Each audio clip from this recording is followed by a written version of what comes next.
The shelter lights were flickering as Kara locked the last intake crate of the day. It had been a brutal afternoon.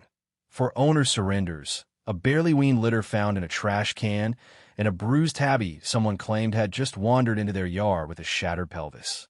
Her hands smelled of disinfectant, her eyes were dry, and she wanted nothing more than to sit in her rusted car, crank the AC, and scream into the steering wheel for a few minutes before heading home.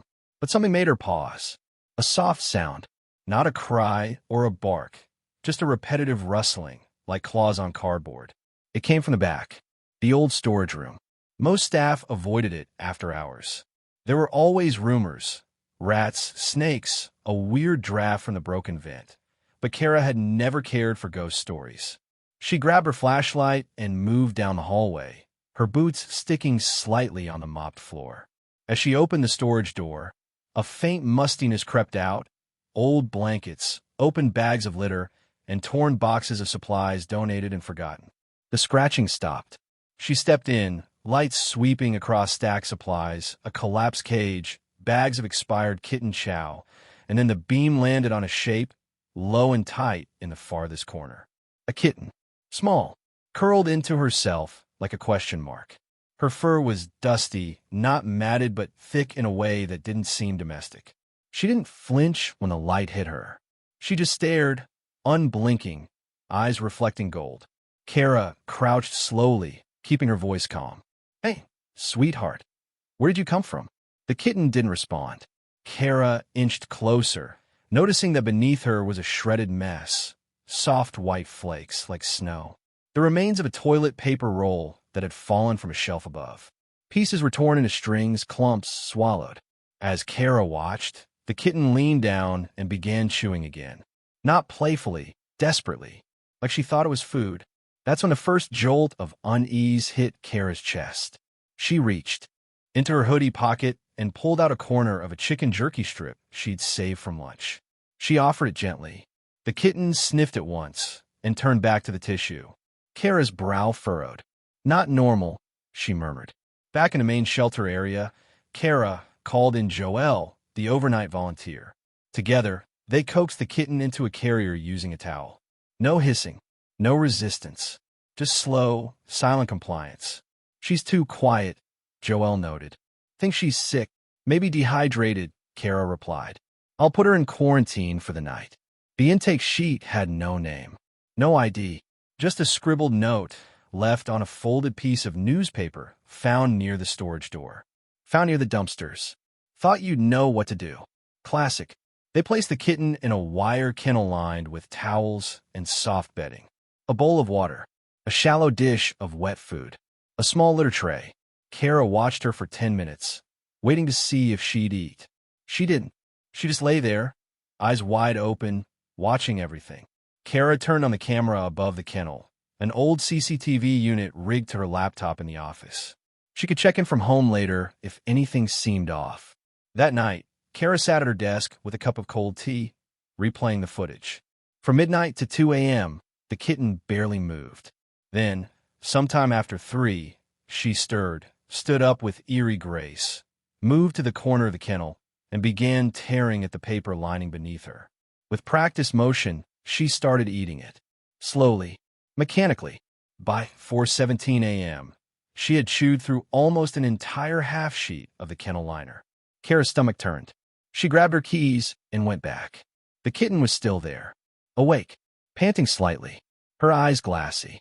Kara opened the kennel slowly, crouching beside it. "Hey, sweetheart, no more of that, okay?" She reached in to remove the paper scraps, and the kitten didn't react. She just pressed herself flat to the towel, body low, not like a cat ready to pounce. Like something trying to disappear. Kara's fingers brushed her side, and for the first time, she felt how thin she truly was. Not bony like a stray, but tight. Muscles tense under her dusty fur. Bones curved slightly differently than most kittens her size. "Joelle," Kara whispered, not turning her eyes from the kitten. "Can you give me a transport crate?" The kitten's breathing was shallow. By sunrise, she wasn't eating. Not paper, not food, not anything. They rushed her to Dr. Soren's clinic across town. He was one of the few vets who didn't complain about helping strays, even though he'd once said, "These days I feel more like a war medic than a doctor." He cleared his first 2 appointments and took one look at the kitten's belly before calling for x-rays. Kara waited in the front, knees bouncing, fingers twitching. Soren came out after 20 minutes, holding a printout of the scan. His expression was unreadable. "She's got a blockage," he said. "Multiple, actually. Here and here." He pointed to the stomach, the small intestine. "Looks like compacted foreign material. Paper. Possibly plastic." Kara blinked. Can you fix it? "If we operate in the next few hours, maybe. But if we wait, she won't survive." The receptionist slid a clipboard toward her. "No chip, no ID. If you sign off, you're responsible for the costs." Kara didn't hesitate. "She's not just some stray," she said. "She doesn't belong in a cage. She doesn't even know what food is." The receptionist stared. "So what do you think she is?" Kara opened her mouth. Closed it. She didn't have an answer. The kitten was prepped for emergency surgery. She lay still on the table, oxygen mask in place, her thin sides rising in shallow waves. Her fur was brushed, and the surgeon began shaving a section of her belly. And that's when Soren paused. "Kara," he called, "can you come here?" She walked in, gloved hands crossed. Soren pointed. Under the shaved fur, the skin wasn't pale pink. It was tawny, mottled. The muscles beneath were tight, built like cords. "She's not domestic," he said softly. "At least not fully." Kara felt her chest tighten. "Then what is she?" But the question would have to wait, because at that moment the monitor beeped twice. The kitten's vitals dropped. Blood pressure dipped. A small tremor ran through her legs. Soren moved fast. Scalpel.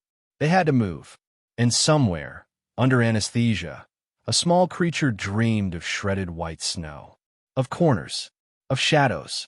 And somewhere else, Kara stood in the hall, holding a crumpled tissue she'd picked from the kennel floor. She realized for the first time that this wasn't just a rescue. This was a reckoning. The surgical theater was too quiet.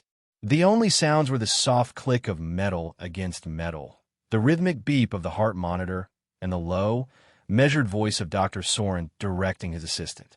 "Scalpel suction, clamp here." The kitten, now sedated, her tiny chest rising and falling with machine-aided breaths, lay on the sterile table, her limbs restrained, her belly shaved and prepped. Kara stood at the viewing window, just outside the door, watching everything. She wasn't allowed in, but she couldn't leave. Not after signing her name on that form. Not after looking in that kitten's eyes and realizing there was something off, something no one had noticed until it was nearly too late. The moment Dr. Soren made the incision, he let out a quiet breath. "God," he muttered, "it's worse than I thought." She'd been eating garbage just to stay alive. "Start flushing gently," he instructed. They worked Foz inside the kitten's digestive tract was a tightly compacted mass of soft paper, cotton fibers, and plastic wrapper fragments. It was wedged so tightly in the upper intestine that part of the tissue had started to necrotize. The stomach lining was raw and swollen, coated in a grayish film that suggested not only malnourishment, but desperate, non-food ingestion. Pica, a survival instinct turned fatal. She'd been eating garbage just to stay alive. "Start flushing gently," he instructed. They worked fast, flushing out the impaction, clearing the intestine centimeter by centimeter, using saline and tiny surgical tools. Kara couldn't look away. Not when the assistant placed a tray on the table and slowly filled it with the debris removed from inside her. Strips of toilet paper, a torn corner of a candy wrapper, what looked like part of a shoelace. And then something small and sharp, what might have been a shard of broken plastic fork. Kara swallowed hard. The kitten hadn't just been starving. She had been dying quietly, one scrap at a time. An hour later, the procedure neared completion. The final suture was placed. The wound was flushed, stitched, and gently wrapped. Monitors beeped at a steadier rhythm. But Soren hadn't stepped away yet. He was staring at the kitten's body, not with concern, but with confusion. "She's odd," he said at last. "Do you see it?" His assistant tilted her head. "What do you mean?" "The muscle tone. Look here, on the hind legs. Stronger than normal. She's lean, yes, but it's different. There's structure here we don't normally see in domestic kittens. He moved the leg gently, testing joint mobility. Pelvis is narrow. Tail's extremely short, even docked, barely a few inches. Ear cartilage is thicker. She's not just feral. Something's off. The assistant nodded slowly. Maybe she's part wild? Soren gave her a look. Maybe. He stepped back, peeled off his gloves, and walked into the hallway. Kara stood up instantly. How is she? She made it through the surgery. It was close. But we got the blockage out. Kara exhaled, one hand on her chest. But Kara, I think she's a bobcat. The silence between them stretched. What? I can't say with 100% certainty. Not yet. But she's not a domestic kitten. At least not fully. Tail's too short, body's built for climbing and striking, not curling up on a windowsill. Her behavior, the silence, the staring. She wasn't playing feral. She's something else. Kara didn't say anything. Just thought back to that moment in the storage room. The way the kitten had sat in the corner, not hiding, waiting. The way she hadn't touched real food, but devoured tissue. The way she watched instead of meowed. While doesn't always mean growling or biting. Sometimes it just means alone too long to remember how to ask. That evening, the kitten, still unnamed, was moved into a critical care kennel at Soren's clinic. She was wrapped in soft blankets, a heating pad under her belly, and 4 drips slowly giving her fluids and medication. Her head lay sideways, eyes half closed, but not asleep.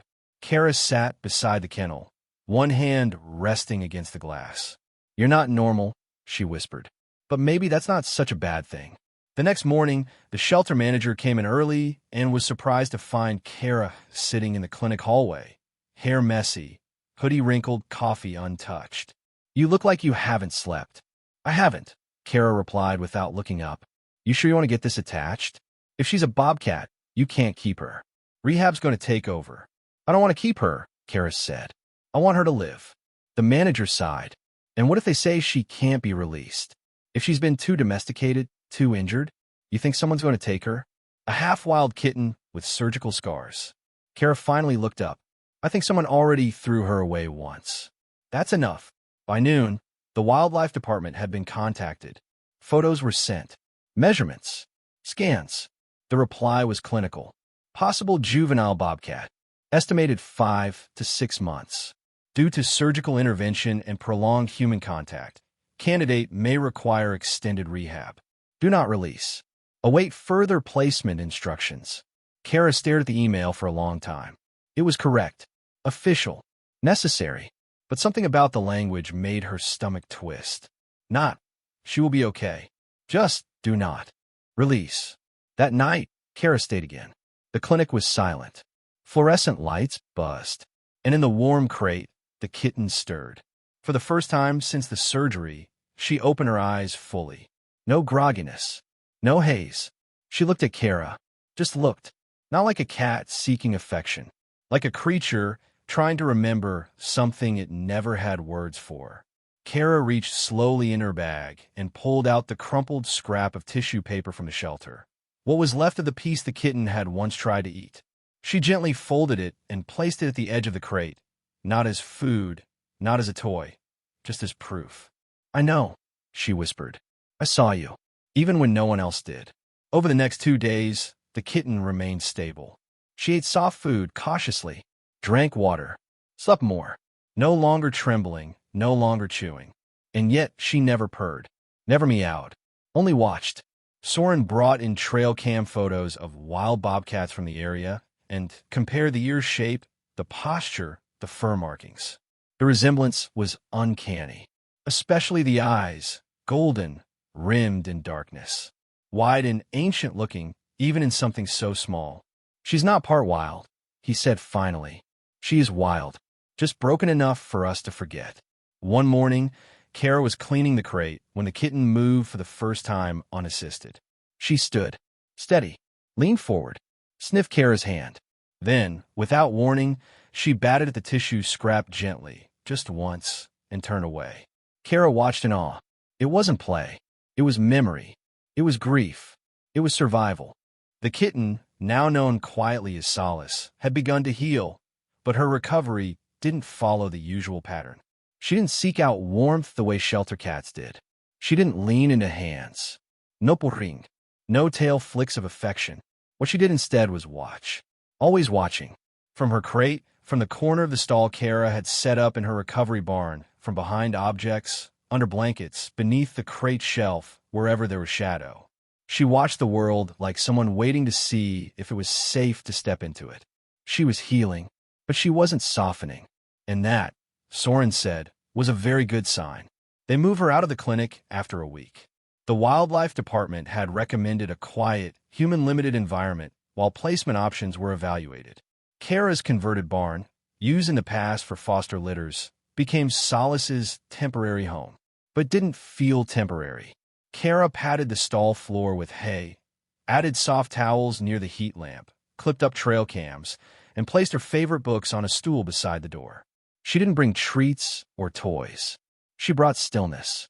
And for days, she just sat there, sometimes reading aloud, sometimes just listening to the barn creak in the wind. Solace watched from a ledge she'd found near the high wall beam, a place no kitten would have reached without intent. One afternoon, Kara arrived to find the towels shredded, not from play, but from deliberate motion. Nesting, layered, a corner of the tissue scrap from the crate still tucked in the folds like a strange relic. There was no food bowl in sight. Solace had moved it, dragged it behind the water basin, flipped it, pressed it flat. Not out of confusion, out of instinct. That evening, Soren dropped by with a satellite cam to show Kara something. "I pulled this from the Pine River Trail cam," he said, opening an image on his phone. It showed a wild bobcat at dawn, crouched near a shallow creek, watching something off frame. The resemblance was striking. The same golden eyes, the same body length, the same sloped back, same tufted ears. "She's the same build," he added. "There's no way she came from someone's backyard. Not recently." Kara looked toward the stall. Then how did she end up eating tissue in a shelter storage room? Soren's face darkened. Sometimes human curiosity turns into human cruelty. Kara didn't press. She knew the kind of people who smuggled wild cubs. For photos. For profit.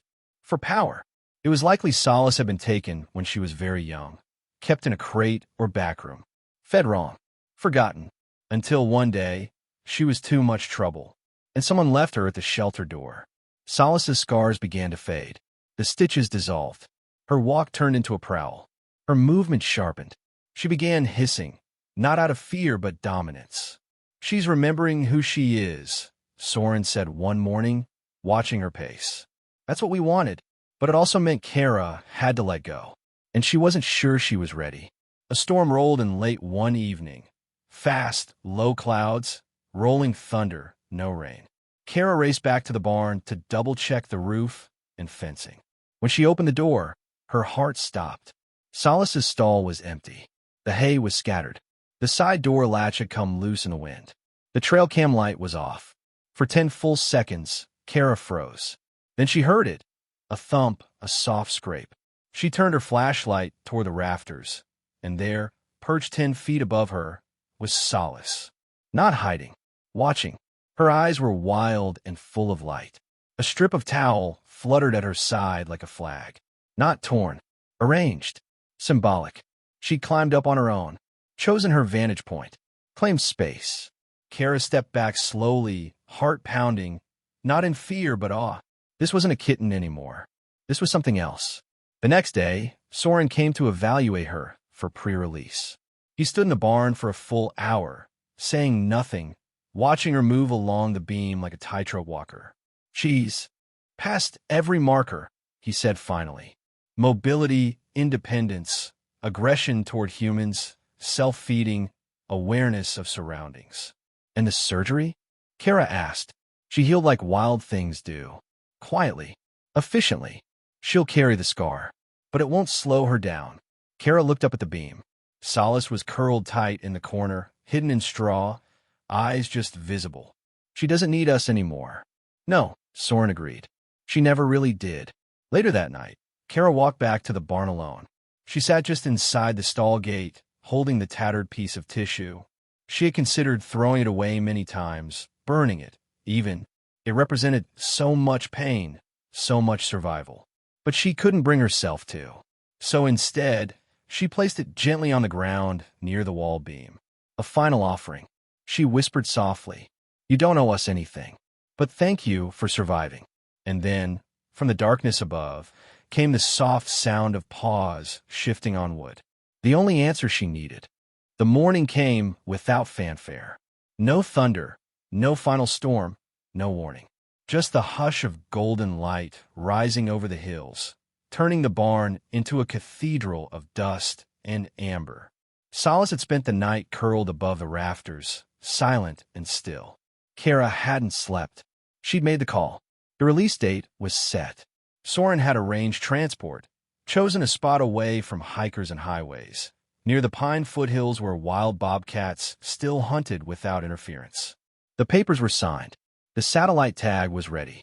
Now all that was left was goodbye. Soren arrived early. He didn't speak much.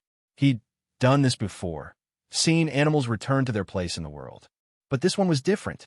This one had begun with a girl in a break room, holding a limp kitten who had eaten her own pain to survive. When Kara opened the barn, Solace didn't run. She didn't hide. She stood in the stall, tail curled low, eyes bright, as if she already knew. "She's ready," Soren said. Kara nodded, but she wasn't. The crate was familiar, the same shape as the one she'd first arrived in. But this one wasn't cold. It wasn't metal. It was wood-lined, vented, padded, quiet. Kara set it gently in the stall and waited. She didn't speak. She didn't lure. She didn't bribe. She waited. Solace came forward slowly, walking not like a pet, but like something that had learned to trust the floor beneath her feet again. Her shoulders rolled, wild and quiet. Her body had grown stronger, her legs longer, her tail still short, stubby and flicking, but her grace was unmistakable. She stepped into the crate on her own, and Kara closed the door without a word. The ride was silent. Kara kept the crate beside her in the passenger seat of the wildlife van. She didn't play music. She didn't cry.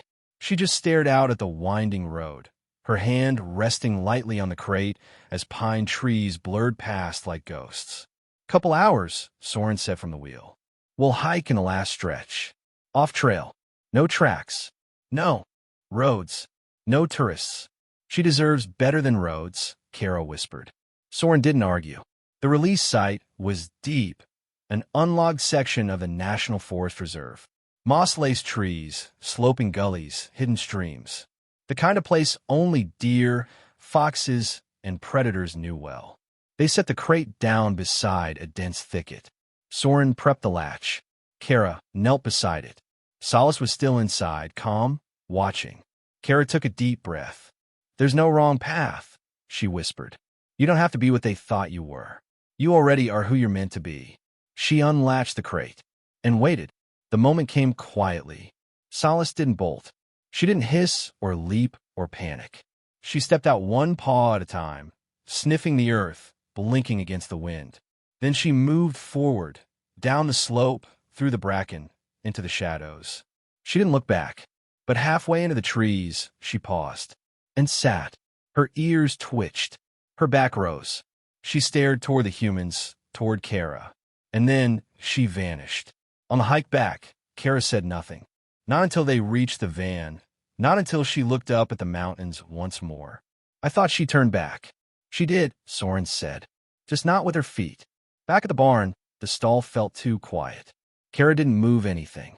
She left the torn tissue piece on the wall, the scratch marks on the beam, the crushed towel nest. Like a museum of someone who had finally become free. At the foot of the wall, she placed a small wooden tag. It read, "Solace found. Fought. Freed." Weeks passed. Trail cams went quiet. Then, one night, Soren sent a message. It was grainy, but clear.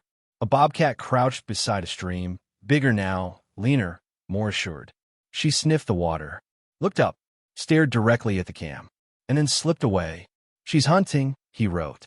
"She's thriving," Kara replied. But she didn't sleep that night. Months later, a wildfire swept through the southern range. Kara raced to the barn, not out of fear for animals, but fear for memory. The fire didn't reach them, but ash fell like feathers for days. In the barn, Kara stood in the stall. The tissue piece was gone, blown away or buried in the wind. And in its place, she found a single paw print in the dust. Not from a house cat. It was wide, wild, fresh. Impossible, she whispered. But in her heart, she knew. Sometimes they return, not to stay, but to remind us that survival is not a straight line. And some hearts were never meant to be tamed. The world often forgets the quiet creatures, the ones who suffer in silence behind dumpsters, inside cardboard boxes, or clinging to survival behind break room doors. But not all pain howls. Some of it just eats tissue paper trying to stay alive. Solace wasn't just a bobcat. She was a mirror for every being who's ever been misjudged, discarded, or called too much to handle. Her story wasn't about rescue.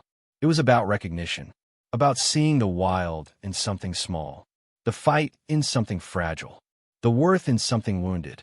Kara didn't just save her. She listened to her. And when the time came, she let her go. We live in a world obsessed with taming things, making them quieter, softer, easier to understand. But some lives aren't meant to be understood. They're meant to be respected.